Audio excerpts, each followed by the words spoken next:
അപ്പോൾ നമ്മൾ അടുപ്പത്ത് ഒരു ചട്ടി വെച്ചിട്ടുണ്ട്. അപ്പോൾ നമ്മൾ വെളിച്ചെണ്ണ ഒഴിച്ച് നമ്മളിവിടെ തന്നെ പ്രിപ്പയർ ചെയ്യുന്ന ഓയിലാണ്. കൊപ്പര ആട്ടിയിട്ട് എന്നിട്ട് നമ്മൾ കടുക് ഇട്ടിട്ടുണ്ട്. അപ്പോൾ കുറച്ച് വറ്റൽമുളകും വെളുത്തുള്ളിയും കറിവേപ്പിലയും ആഡ് ചെയ്യാം. ഗൈസ്, അമ്മേൻ്റെ ഇത് പകരം ചൂടാറുന്നുണ്ട്, അത് കുഴപ്പമില്ല. കടുക് പൊട്ടിക്കുന്നത്. ഇപ്പോൾ വറ്റൽമുളക് ആഡ് ചെയ്യണ്ട, സാധാ പച്ചമുളക് ആഡ് ചെയ്യുന്നത്. അപ്പോൾ എന്താ, ഞാൻ പുറത്തു പോയിട്ട് കറിവേപ്പില വച്ചിട്ടുണ്ട്, അതും കൂടി ആഡ് ചെയ്യാം. കടുക് നല്ലോണം പൊട്ടട്ടെ. വെളുത്തുള്ളി ആദ്യം ഇടാൻ പോകുന്നതാണ്. വെളുത്തുള്ളി ഇട്ട് ഇടാൻ പോകുന്നതാണ് കറിവേപ്പില.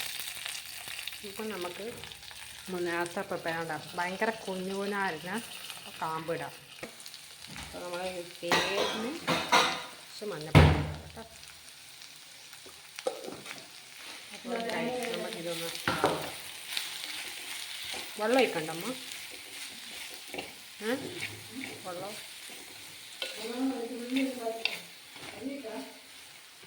നമ്മൾ തുള്ളി വെള്ളം ഒഴിക്കുന്നുണ്ട്. മൂടി വെച്ചിട്ട് വേവിക്കുക കേട്ടോ. അയ്യോ ഗൈസ്, മറന്നുപോയി, കുറച്ച് ഉപ്പും കൂടി ആഡ് ചെയ്യണേ. ഉപ്പ് ഇസ് മസ്റ്റ്.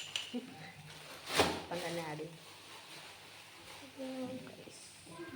സൂക്ഷിച്ച് നോക്കിയാൽ മനസ്സിലായി, അതിൻ്റെ അകത്ത് നമ്മൾ മുരിങ്ങേൻ്റെ പൂവും കൂടി ഇട്ടിട്ടുണ്ട്.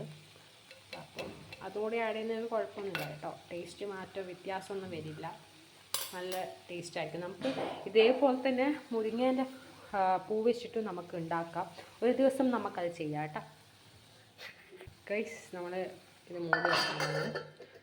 എത്ര മിനിറ്റ് വെക്കണം? ഇതൊരു ഏകദേശം ഒരു 10 മിനിറ്റ് വേവിക്കാം.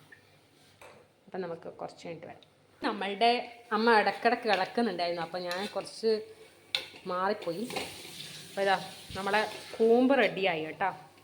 കൂമ്പ് റെഡിയായി. അപ്പോൾ നമുക്ക് കുറച്ച് തേങ്ങ ഇട്ടാൽ മതി. അധികം ആയാൽ തേങ്ങ എൻഹാൻസ് ചെയ്ത് വെക്കും. അപ്പോൾ നമ്മളിതാ തേങ്ങയും കൂടി ഇട്ടിട്ട് ഒന്ന് ഇളക്കുക. ഈ സമയത്ത് നമ്മൾ ചെക്ക് ചെയ്ത് നോക്കുക ഉപ്പെല്ലാം ഉണ്ട് കറക്റ്റ് എന്ന്.